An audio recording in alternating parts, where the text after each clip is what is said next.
இப்போ நம்ம என்ன பார்க்க போகிறோம்னா கிராமத்து ஸ்டைல் கருவாட்டு குழம்பு. இப்போ கருவாட்டு குழம்புக்கு தேவையானது 3 வெங்காயம், ஒரு தக்காளி, ஒரு பச்சை மிளகாய். இப்போ இதை பொடி பொடியாக நறுக்கி எடுத்துகிட்டு வந்துக்கிறலாம். வெங்காயம் கட் பண்ணிக்கிறலாம்.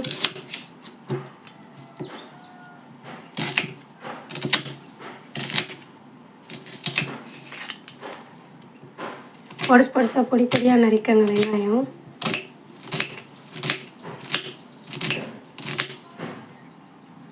இப்போ கருவாட்டு குழம்புக்கு தேவையான வெங்காயம், தக்காளி, பச்சை மிளகாய் அறுத்தாச்சு.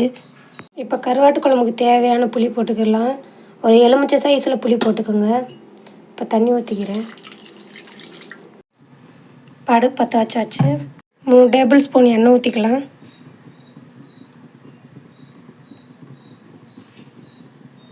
எண்ணெய் காஞ்சிருச்சு, கடுகு போட்டுக்கலாம்.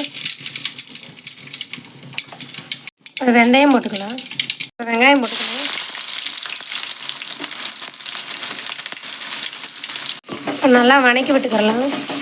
பொன்னிறமாக வதங்கணுங்க. பொன்னிறமாக வதக்கி விடுங்க.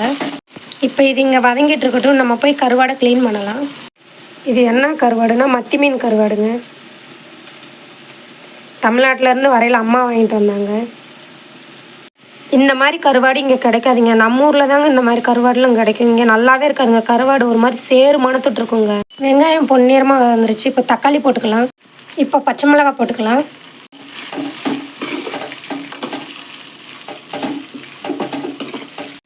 இது வீட்டில் அரைச்ச மிளகா பொடிங்க. எங்கள் அத்தை ஊர்லேருந்து கொடுத்து விட்டாங்க மிளகா பொடி. இந்த மிளகா பொடி இப்போ 2 டீஸ்பூன் போட்டுக்கலாம். 1/4 டீஸ்பூன் மஞ்சள் பொடி போட்டுக்கலாம். இப்போ இது எண்ணெயிலே வதக்கி விட்டுக்கலாம். நல்லா எண்ணெயிலே நல்லா வதங்கணுங்க. மசாலா நல்லா எண்ணெயிலே வதங்கினதுக்கப்புறம் நம்ம புளியை கரைச்சி ஊற்றணும்.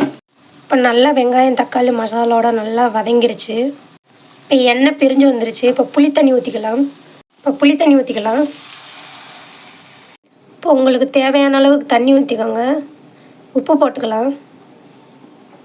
கருவாட்டில் ஏற்கனவே உப்பு இருக்கும். அதனால் உப்பு இப்போ கொஞ்சமாகவே போட்டுக்கோங்க. இப்போ மூடி போட்டு நல்லா கொதிக்க வச்சுக்கிடலாம். இப்போ கருவாடை சுடுதண்ணியில் ஊற போட்டிருக்கேன். இது சுடுதண்ணியில் ஊறப்பட்டால் அதில் உள்ள கல், மண் எல்லாமே போயிடும். குழம்பு நல்லா கொதித்து வத்திருச்சு. இப்போ கருவாடு போட்டுக்கலாம்.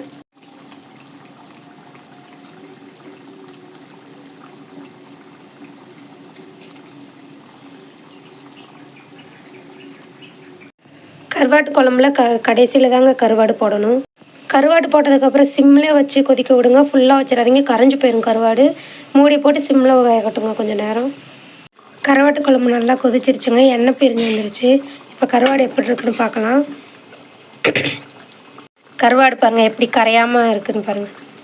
இறக்க போயில் போட்டால் உங்களுக்கு இப்படி கருவாடு கிடைக்கும். இப்போ எண்ணெய் பிரிஞ்சு வந்துருச்சு. கேஸ் ஆஃப் பண்ணிக்கலாம். கிராமத்து ஸ்டைல் கருவாட்டு குழம்பு ரெடி. இந்த வீடியோ பிடிச்சிருந்தா லைக் பண்ணுங்கள், ஷேர் பண்ணுங்கள், சப்ஸ்கிரைப் பண்ணுங்கள், கமெண்ட் பண்ணுங்கள். இதேமாதிரி உங்களுக்கு வீடியோ வேணும்னா என் வீடியோ ஃபாலோ பண்ணுங்கள். நெக்ஸ்ட் வீடியோவில் சந்திக்கலாம். பாய்.